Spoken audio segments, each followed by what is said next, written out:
Chapter 5, Intangible Interest. So, the introduction, intangible interest cannot be traded. So, when we look at intangible interest, this is something that cannot be traded easily because intangible interests, um, they represent what people want. And it's something that, you can't touch or feel. So, it's a lot of times it's what people want, how they think, how they feel, something that they value or something along those lines. But it's going to be something that, that you can't touch or hold. So when we look at intangible, tangible versus intangible interest. So examples of tangible interest: money, resources, jobs, working conditions, the length of contracts, time to oneself, decision making authority. So that's tangible. Intangible: respect, recognition, feeling of being involved, fairness and justice, reputation, self image, ego, relationships. So you can see the difference, the fundamental difference between what's tangible and what's intangible. So the self and identity. So intangible interest comes from identity. Intangible values enhance it. So when you look at intangible interest, it comes from identity. Your identity, this is something of, self-worth, who you are, who you think you are, how you feel about where you go, and the things and places that you've been that kind of make you who you are. That's your identity. So when you think in terms of that, that's why everybody's is going to be different. When you think in terms of valuable, intangible value, this is you think in terms of task like it's understand what it might be at stake and offer intangible interest that supports those ideas. Skills that need to be developed. Understanding when someone else may be enhanced by providing or usually intangible value. You know, these things, when you think about this, it could be either because it's an identity that's important to someone, or you could provide value to validate somebody's identity, or because, an identity, might be threatened and you can provide value to address that identity or that threat. So, so where does identity come from? Remember I said all the things that you've been and where you've been, all the stuff that makes you up. So let's look at this. Look over here to the left, top left hand corner. You see, we see religion, company, profession, team, groups, identity. I identify as a member of a group. And then you got personal, and then below that you see roles: supervisor, spouse, parent, friend. And across from that you see symbols: my house, comic books, my stories, my car. And then personal relationship: Joe's supervisor, Pam's co-worker, Steve's friend, Blake's dad. So this is where identity comes from. So you see it comes from primarily three groups: roles, personal relationships, and symbols.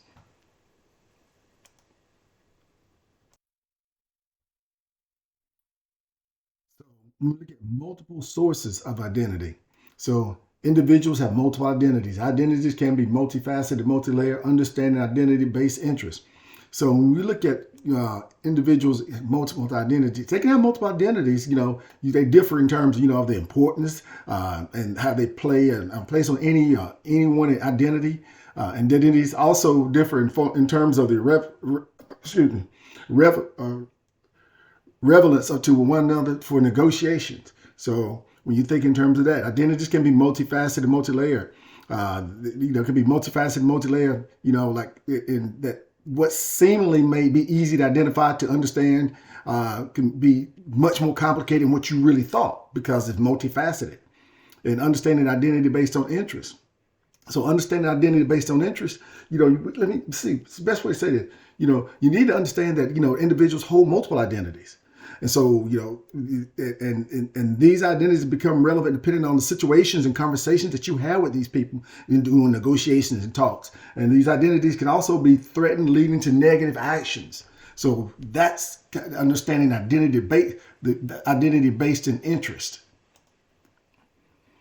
Identity threat: perceiving harm to the identity, response to the threat. So when you perceive harm to the identity, These identity threats. We think of identity threats. It's the best way to put this.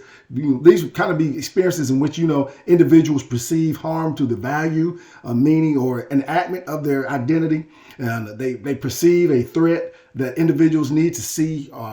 Needs to see harm to the identity in the presence, or even more intense in the future. So how you perceiving harm to the identity is going to be different for everybody in response to the threat. And based on that perception, it's going to determine how you respond to that threat. Some people may view it as more of a threat than others, and it's going to be different. So you can't do the same thing with two people and expect to get the same response, because one of them may feel threatened as a result. So cognitive distances, and consistency between current and prior actions. Lose face, save face, cognitive distances. So let's take a look at that.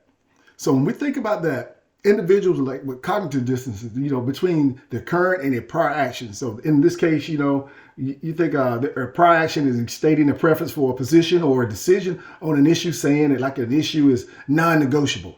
You can't negotiate on that. If they were to waive off a position, or they would not be inconsistent, or they would potentially face to lose face.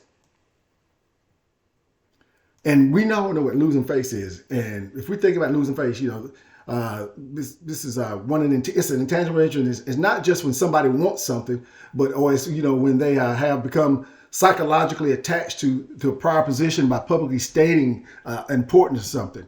So that's a threat by losing face. Save face occurs when somebody is actually put in a position where a desired identity or sense of self is upheld. So lose face is when it's a negative one, but save face is when it's positive. Cognitive distances.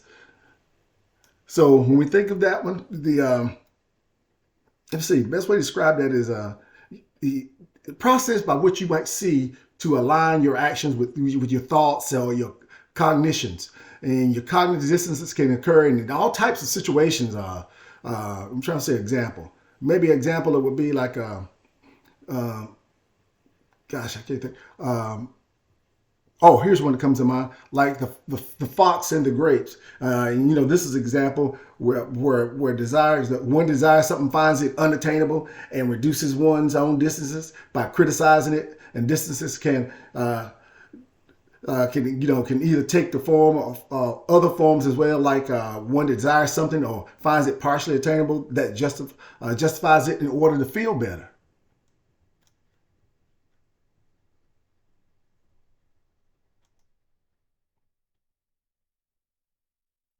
Interests and principles. Intangible interests concerning what is right. So when you're thinking intangible interests concerning what is right, that's going to be beyond one's identity. There can be, intangible interests concerning what is fair or what is right. These interests can, originate from how individuals have negotiated in the past or been treated in the past, or what they see as appropriate or ethical in a situation. And can originate from underlying values. So when you think about underlying values, while interests and principles can originate from one's own identity, that they also can originate from underlying values and stuff. Negotiations often have negotiators have found diverse backgrounds, which lead to diverse values and stuff. So you try to negotiate with people with diverse backgrounds, some different language, different cultures and stuff. And so there could be some underlying values there that somebody may not be able to pick up on.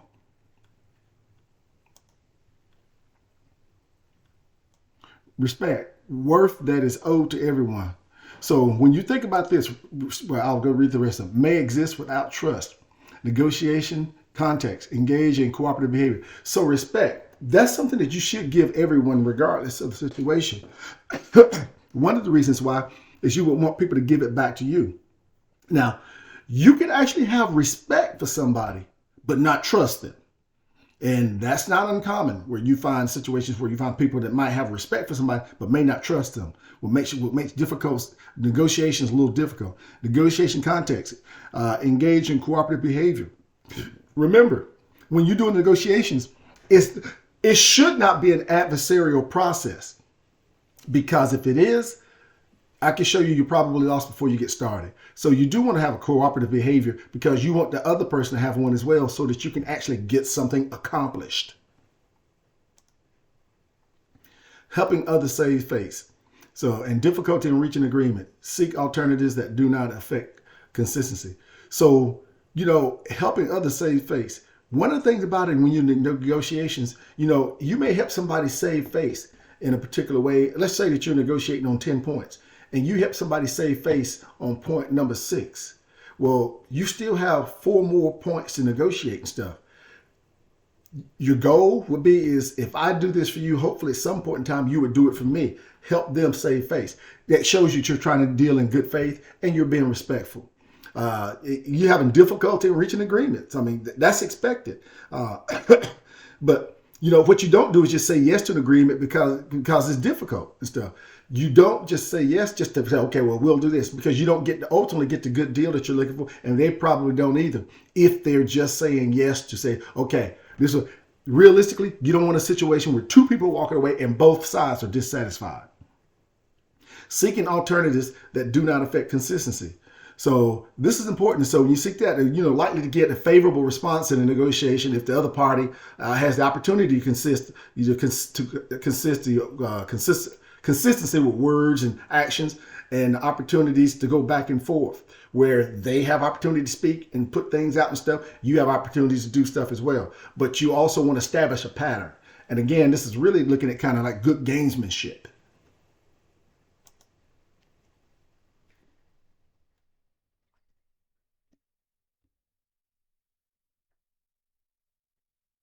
Negotiation tactics. Managing tangible and intangible interests. Requirement of balanced exchange. Not all interests are tangible. So managing tangible and intangible. So when you look at understanding this, it's understanding managing those. This is going to be a requirement for the balance, because every negotiation represents an exchange of resources between two people, 2 parties. And these parties, the resources can be tangible and intangible. Like what we talked about. So you have to have a balanced exchange in this to say yes to be negotiate a deal, be able to say no. But they need to believe that what they are receiving in the offer equals or exceeds what they are putting in. And remember, when you're going to have multiple issues, that's a give and take process now. And not all interests are tangible. Many things that some people may want are intangible and related to how they are treated by the other party in negotiation. So I will tell you this: if emotions and feelings can come into play, but I will tell you, if you are negotiating with somebody and they've determined before or during negotiations that they don't like you, they don't trust you, and these other things, now it's not about the dollars and the cents. It's about, I don't like you as a negotiator, as a person. And see, that can come up with some bad results for you. Negotiating tactics. Framing positions to match intangible interests. Frames issues to save face. Example of employee wanting new assignment. So when we look at framing issues to save face, saving face is a critical component to the agreement in the negotiation, and it might be necessary to frame certain issues or positions on issues in a way that that helps the other party save face. It might be a superficial change, but it could be enough to get the other party to say yes and stay consistent between their cognitive cognitions and their behaviors, basically how they're thinking and their behaviors. Now, here's an example of employee wanting a new assignment. So an example of employee wanting a new task assignment. Employee wants a new task assignment at work. He wants to take on the budgetary responsibilities in addition to technical work. But his boss is worried that he's going to slack on the current job. Instead of calling it a new job with a title and change, which is unpalatable to the boss, he proposes that he can serve as the backup budgetary person. He can still work with the budget folks and learn the job, but at the same time satisfy his boss. The solution allows the boss to save face and gets him what he wants. So you see that right there. Prime example is like, Well, we don't get 100% of what we want, but we do get some of what we want. The emotional appeal. So you have equivalent of seeking help, favorable, favorable response to vulnerability, motivated by principle or reciprocity, depends on the individual disposition. So if you look at the equivalent of help, seeking help. So an emotional appeal, is essentially the equivalent of saying, please help me, to the other party with the emotional appeal. And you are tapping into the intangible values of the other side. Favorable response to vulnerability, is people sometimes respond favorably to an expression of vulnerability. This can be meaningful to them if for some reason, and they are moved to help you because it shows that you're human. It's not robotic and stuff. I mean, I can see how that would work in a lot of situations. Motivated by principle of reciprocity. So motivated by principle of reciprocity, even though you're not offering anything in exchange, the principle of reciprocity may still be a motive for the other party. I mean, for instance, after all, even though you have no power, you can possibly have resources, knowledge, or authority in the future that might be valuable. So therefore, it might behoove them to try to work some things out with you. And depends on the individual disposition. So when you look at, it depends on the individual disposition. It's like, okay, well, are you looking at a positive disposition, an individual disposition, or you're looking at a negative disposition? And this is tied to the individual, more so than actually the contract or the deal. And this ties into emotions as well. Using standards gives a decision legitimacy, being influential, adoptability. So gives a decision to legitimacy. So, like for instance, a standard is a practice, policy, a point that it gives a decision legitimacy. So when we like company policies, can be standards, and they can be fair. And, even a process of negotiation, can be standard. How do you go about doing it? And it gives legitimacy to a decision because it means that you actually went through a process that makes sense. Being influential, adoption of beliefs. So when we look at that, being influential, adoption of beliefs, it's like it means that the negotiation party has adopted some belief that you can use in order to frame the negotiation in a matter of consistency.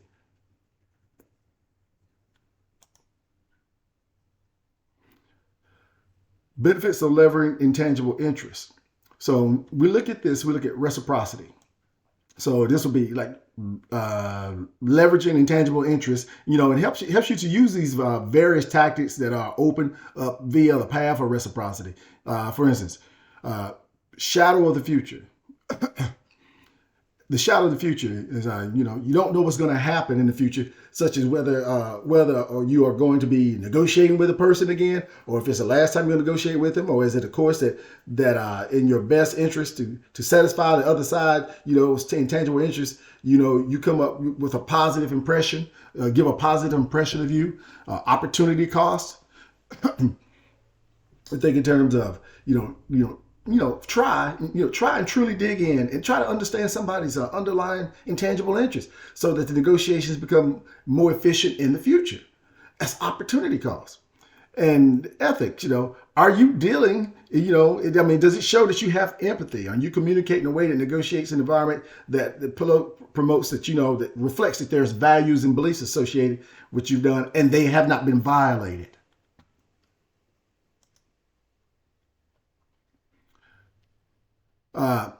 It can be unpredictable. I mean, you can spend an entire negotiation trying to discern which intangible interests truly matter to a person on the other side and may not ever figure it out. It can backfire if no genuine attempts are made. So if no genuine attempts are made, this is the one thing that a lot of times people can see through. They can see through that and they feel like there's no genuine attempts. And what you will find is as a result of seeing it, then someone's going to respond usually in a negative way, and you'll probably end up with a negative result. Can impede the ability to take understanding approach. So when we look at so if you focus on intangible interests, you might learn something that you did not want to know. Perhaps, like for instance, find out that someone's conservative identity is very important to you, and or the politics, they're very liberal, it may be, and when you find out that someone's religious identity is very important to them.